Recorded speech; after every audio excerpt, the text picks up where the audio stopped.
دنیا کے آخر میں رہتے ہیں، کون جانتا ہے ان کے مسائل؟ تنہا جمعیت علماء ہے جو ان کے مسائل سے دلچسپی لیتی ہے، گھستی ہے، کروڑوں روپیہ خرچ کرتی ہے۔ یہ ایک مسئلہ تھا، اس سے پہلے ایک اور مسئلہ تھا۔ کہا گیا کہ پنچایت اگر کسی کو آسام میں یہ سرٹیفکیٹ دیتی ہے کہ یہ ہندوستانی ہے تو وہ سرٹیفکیٹ نامقبول ہوگا۔ 47 لاکھ آدمی اس سے متاثر تھے، تو پھر افراد پارٹی نے وہ کہتی تھی کہ پنچایت کے سرٹیفکیٹ کو قبول نہ کیا جائے۔ اگر یہ فیصلہ ہو جاتا تو 47 عورتیں 47 لاکھ اپنے بچوں کے ساتھ ملک کے اندر بھیک مانگنے والوں کی زندگی بسر کرتے۔ ہم نے سپریم کورٹ کے اندر اس کو چیلنج کیا۔ سپریم کورٹ کہا جاتا ہے، لیکن در حقیقت یہ ملک میں بسنے والے ان غریب اور لاچار لوگوں کی پناہ گاہ جن کے سامنے ملک میں کوئی راستہ نہیں بچتا، تو وہ کورٹ میں پہنچتے ہیں کہ ہماری مدد کرو۔ ہم پہنچ گئے، اپنے لیے نہیں، ان غریبوں کے لیے پہنچے جو 47 لاکھ تھے۔ آپ نہیں جانتے اس کے اندر 24 لاکھ ہندو عورتیں تھیں۔ آپ سمجھے؟ اور جمعیت علماء گئی، میں بہت پریشان تھا کہ الہ العالمین کوئی مدد کرنے والا علاوہ تیرے کوئی مدد کرنے والا نہیں ہے۔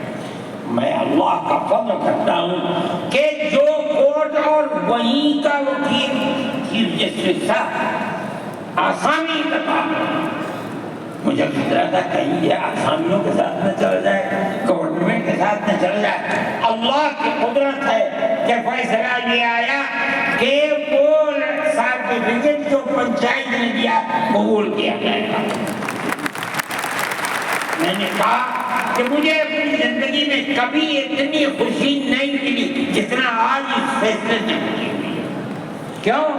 صرف مسلمان کے لیے نہیں، کہ ہمارا کردار ہے جو ہمیں اپنے بزرگوں سے ملا ہے، جو جمعیت علماء کی اساس ہے، جو ان کا کردار تھا، ہم نے اس سے جواب نہ دی۔ اس کے بعد دوسرا مسئلہ آ گیا۔ دیکھیے، سمجھیے مسئلے کو، سارے ہندوستان کے اندر قانون یہ ہے کہ جو سب سے پہلی مردم شماری سن 51 47 میں ملک آزاد ہوا، سن 51 کے اندر پہلی مردم شماری ہے، جس کا نام اس مردم شماری میں ہے وہ ہندوستان ہے، جس کا نام اس مردم شماری میں نہیں ہے۔ اگر دوسری مردم شماری میں وہ کہیں سے آ کر بسا اور اپنا نام لایا، وہ ہندوستانی نہیں۔ اچھا، پاکستان ایک مغربی پاکستان تھا، ایک مشرقی پاکستان تھا۔ اندرا جی نے اپنے زمانے کے اندر تمام جھگڑوں کو ختم کرنے کے لیے مغربی پاکستان کو الگ، مشرقی پاکستان کو الگ کیا۔ جنگ ہوئی، مشرقی پاکستان ٹوٹ گیا اور بنگلہ دیش بن گیا۔ اس وقت بہت بڑی بمباری ہوئی دونوں ملکوں کے اندر، ادھر کے لوگ ادھر، ادھر کے لوگ ادھر، سب لوگ بیٹھے،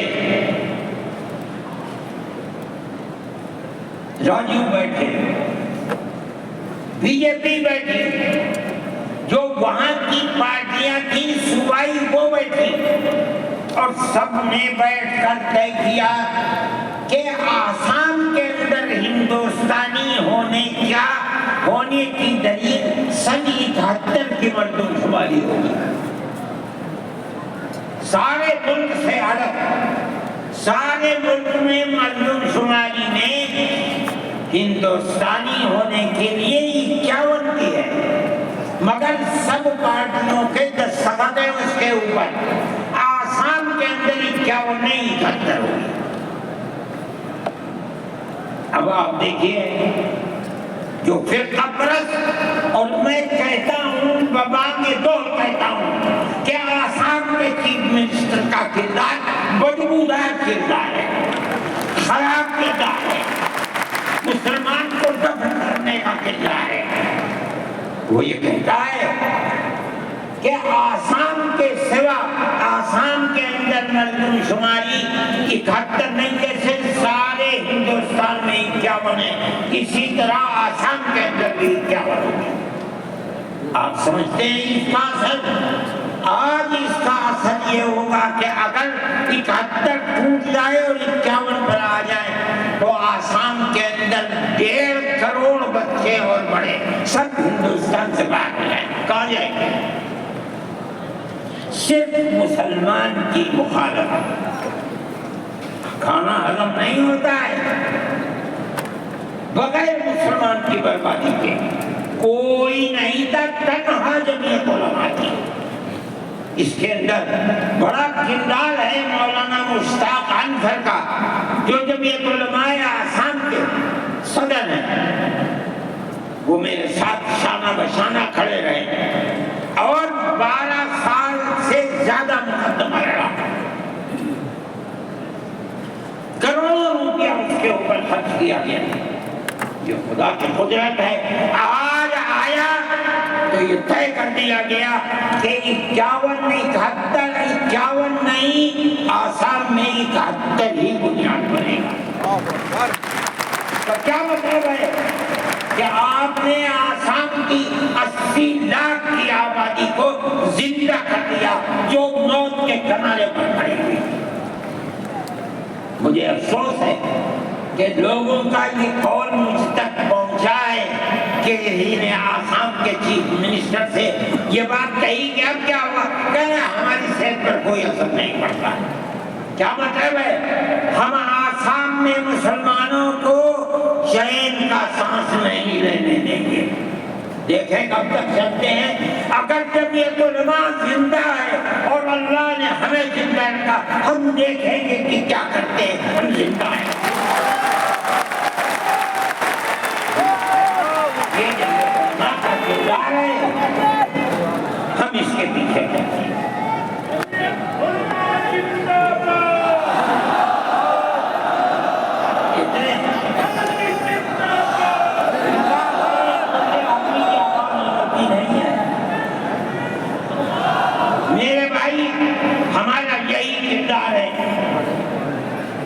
ہم ان مسلمانوں کی مدد کرتے ہیں جو مسلمان مصیبت کا شکار ہے۔ یہ فرقہ پرست ذہن جس کا میں ذکر کر رہا ہوں ہر جگہ موجود ہے، ہر وقت موجود تھا، آج یہ زیادہ ہے، پہلے اتنا نہیں تھا۔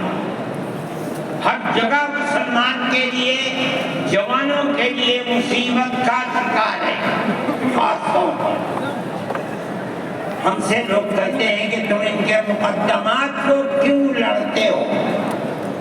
کہتے ہیں تم دہشت گردوں کی پناہ گاہ ہے جمعیت علماء، یعنی ان کا مفروضہ یہ ہے کہ جتنے لوگوں پر الزام لگا ہے دہشت گردی کا وہ سب کے سب حقیقت دہشت گرد ہیں، اور جمعیت علماء دہشت گردوں کی ملک ویرودھیوں کی جمعیت علماء مدد کرتی ہے۔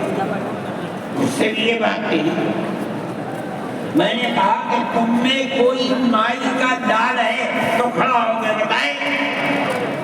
جمعیت علماء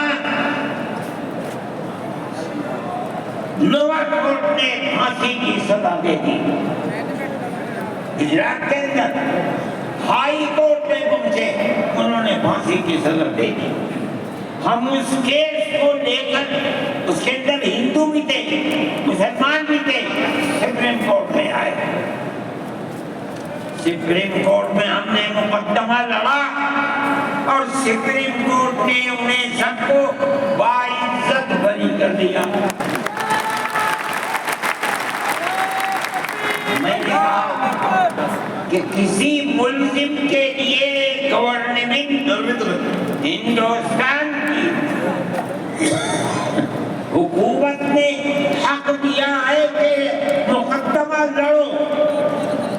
اگر کوئی غیر ملکی ہندوستان کے اندر پکڑا جائے اپنے مدعا کو پیش کرنے کے لیے گورنمنٹ اس کو وکیل دیتی ہے.